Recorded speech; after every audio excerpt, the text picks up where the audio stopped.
আমার মনের রাজ্যে ছিল এক এমন রাজকুমারী, তারে ভালোবেসে দিয়েছিলাম যা ছিল আমারই। আমার বুকে মাথা রেখে বলতো মনের কথা, ভাগ করিয়া নিতাম দুজন দুঃখ কষ্ট ব্যথা।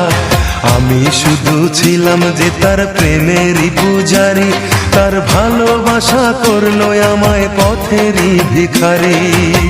তার কত ভালোবাসি জানে না রে জগৎবাসী, জানে অন্তর্যামী। যখন তোমার কেউ ছিল না তখন ছিলাম আমি, এখন তোমার সব হয়েছে পর হয়েছি আমি।